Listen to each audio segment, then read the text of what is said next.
Oh, if you've been watching the news, I was watching Good Morning America this morning. There's a little bit of money madness going on. Yeah. Investors are worried. Maybe you're worried about your money. Well, we have help for you today. Peter Jeppson is here, one of the authors of the book, Money, What Financial Experts Will Never Tell You. Welcome to the show. Well, thank you, Nisha. Thank you for being here. I opened up, what is this, page 10, and it says, what this book will do for you. And the one that caught my eye, live within your means and still have fun doing it. Is that possible? Of course. How do you do that?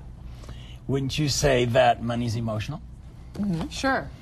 So my approach is to teach people how to control their emotions. It's not about math or accounting. Mm-hmm. We think it is, but really the key is getting in control of your emotions. So for example, what? Where do I need to control my emotion? Like walking into Nordstrom and going, the shoes. Like, is that when I need to get a grip? Wouldn't you say that there's a lot of debt? Mm-hmm. Oh, yeah. Sure. Absolutely. Now, did you know that last year in Utah there were more households declared bankruptcy than any state? Why do you think that is? Why Utah? Because they don't control their spending. See, the foundation is to control spending. Because wouldn't you say that where you get your credit card debt and your consumer debt comes from the way you spend? Mm-hmm.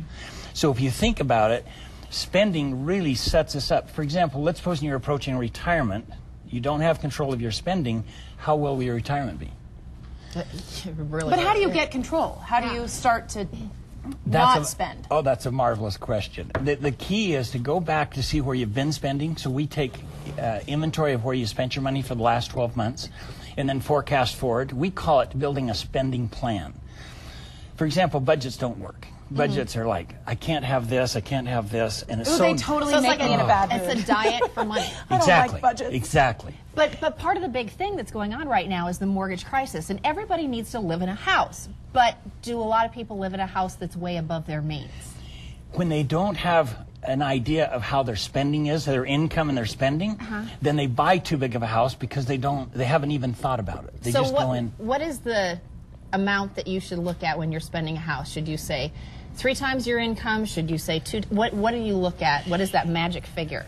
Marty, the better approach is to build the big program. For example, we say, here's my income, and then let's spend it on paper before we even do it. Oh, okay. And so when you build a budget, you're always identifying what you can't have, and people don't live that way. It's very negative. Mm-hmm.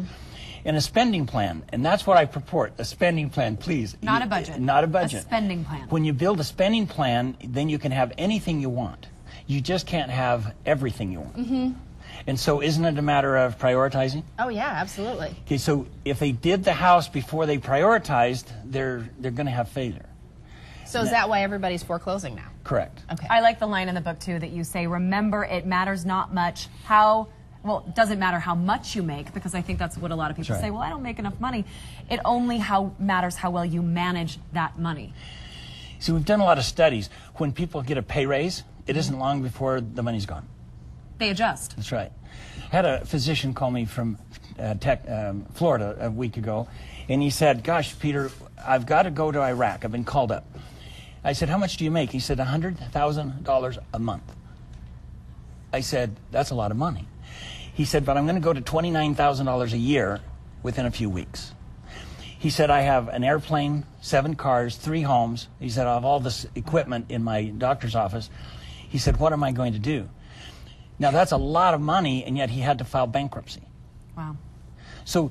So it doesn't matter of how much money, it's what do you do with it. And that means, Marty, prioritizing. That's very He's been called the Dr. Phil of finance. I like Peter Nisha, Jeppson. that's nice. Peter Jeppson, he wrote Money, What Financial Experts Will Never Tell You. This is the book. Where can you get it? You can get it Amazon.com. You can call our website. It's moneymastery.com. We just, it's quite a different approach. I've got to say, it's not like anything you know. This is all about psychological training, so it's not accounting. You have to change your thought process. I think we could all change your use thought that. process. I think Guess that's what, right. audience? You all get a copy of the book. And For you at home, we don't want to leave you out. If you would like a copy of the book, log on to our website, abc4.com. Click on contest. Peter's been nice enough to bring us 20 books to give away to our viewers out there, too. Peter, thank you so much for being here. Nisha, can I add this? In the book that I'm giving out today, and also on the website, is a little assessment. Just 12 questions, and you can rank yourself and see how you're doing with your own personal finance. Well, it gives you a snapshot. Well, it gives you a little snapshot Yeah, of where you are right now. Thank you. So that's a lot of appreciate fun. it.